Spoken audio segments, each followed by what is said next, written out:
It's Saturday morning, and once again, it's time for me to bore you absolutely senseless with another Q&A. We're going to start this morning on this Saturday with EJ's Guitars, who says, "Man, I wish I could have a drink at your bar. Bar right here, right? That's good fun. Yeah, we'd sort out the world, EJ. But the question is, if you could take a trip in Doctor Who's TARDIS, where would you go? Horns up, geezer. You're out, horns up, indeed. I don't know. Where would I go? Do you know, it would have to be with Billie Piper, though. She'd have to be on there. I always had that thing. Have you ever checked out Billie Piper's pop music career? She had a couple of good songs many years ago. But I think, well, there's a couple of weird things. One, I'd like to go back and see if I actually did say something 36, 37, 38 years ago. And really, did I say that caused so much problem at the time? I can't tell you what it is. You'd have to read my book. The other thing is, I'd probably go back to Linden Hill, 1993, 1994, when I was racing my Royal RP27 single-seater sports car, push myself out of the way, get in the car and drive around one more time on my own, because I'd like that. I missed the racing. Soda Pop says, he's talking about, I did a thing, a spoof about a Gibson guitar, which was really a Fender Telecaster. And Soda Pop says, how much does she weigh? And then you should never ask a woman, female, how much she weighs. Well, I'll tell you what, yeah. I think that particular guitar is Mexican, and I reckon it was made out of balsa wood. There's no tone wood in that, buddy. Not a bit. Not a bit. Rick Romanelli says, are all the places in England expensive? Houses to live in? I've heard that houses are expensive. Oh, boy. I tell you, they're that expensive. I mean, I've got quite a big house here in France, and I actually, if I sold this right now, I couldn't really afford to buy anything other than a one bedroom flat somewhere. I mean, just a tiny little place. It's ridiculously expensive. Still, come Brexit, that's all going to change, because anarchy will rule, and it's going to be fighting, and oh god, it's all going to go mental, isn't it? Apparently, or apparently not. Depends on who you listen to, you see, because nobody knows. Dave Winter was saying about France, it's a bit like here 40 years ago, half-day closing, lunch breaks, close on Sunday, wonderful. Yeah, I mean, it is. Pete the market trader, all right, Pete, he says, I'm with him. I think we should all move over to France, buy a Chateau, stick a recording studio on the side. Question for next week, what was the best thing before sliced bread? Oh, all I can think about is unleavened bread, because you didn't need to slice that, did you? Look, that was the funniest thing I could think of. Do you know, I actually print this stuff out, and I never really read it. I make it up as I go along. But unleavened bread, because it's already sliced. Well, you don't need it sliced, really. Dale Palmer says, what do people in central France typically eat for lunch? Well, again, that's a weird one. Because in central France, they tend to have their main meal at lunchtime, where they eat their frogs.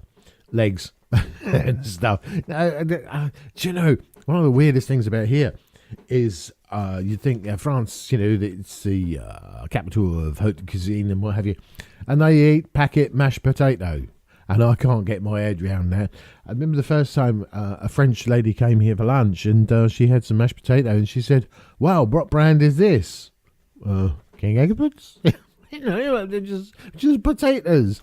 And she said, but not in a packet. I said, no. I said, oh, blimey.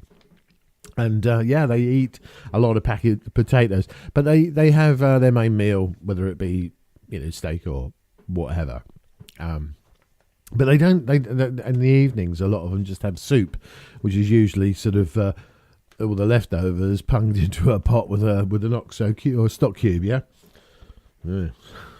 Highly unentertaining that is, I can tell you. Evil White Clown Punk says, is there a population of flower thieves in England? Do they sell stolen flowers on the back market? Okay.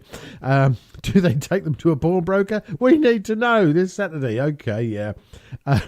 Well, this is all because in France they have loads of these hanging baskets with flowers and all this sort of thing, and it looks really, really pretty. And in England, Well, they have a definite sort of desire to steal things like that. Yeah, I mean, it happens all the time. Unfortunately, it's one of those things. Unless you live in the really expensive places, where it probably doesn't. And I'm probably going to be told by all the English people, never happens around here. Well, it happened to me, I can tell you. I lived in the country and somebody nicked my flower basket. I'm having a word. So anyway, but I'm going to tell a little story about flowers. One day, the guy that I worked for, his wife came into the branch of the wholesaler I was working, and she put these flowers down on the counter, the trade counter, and I said, "What are those then?" She said, "Well, I went to see my friend in hospital," and I said, "You brought the flowers back?" She said, "Yes, she was dead." I said, "All right."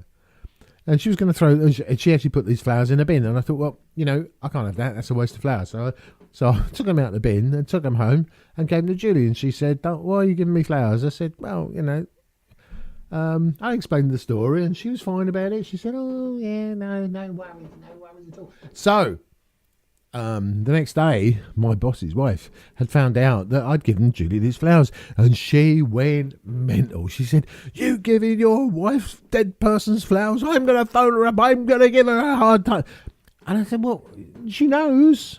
And they actually phoned Julie up and said, "Do you know those were from a dead person?" And Julie said, "Well, they're flowers, aren't they? Doesn't matter, does it?" Funny how we're all different in life. Anyway.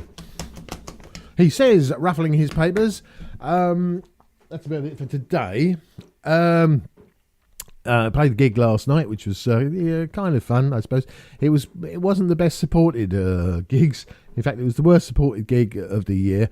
But then again, we played outside, which I said was a mistake to start with, because as soon as the sun goes down, we're at the time of year now where it gets cold. I mean, man, damn, it was damn cold. Yeah. You could smell the penguin shit. It was that cold. It was okay. I mean, there was quite a few people there, but it wasn't packed out like it is in the summer. But I think if we played inside, it probably would have been better. But anyway, we'll see what happens. Thanks for supporting me and supporting the channel and watching. And I hope you have a laugh and give me some more questions for this time. It's Horns Up, dudes.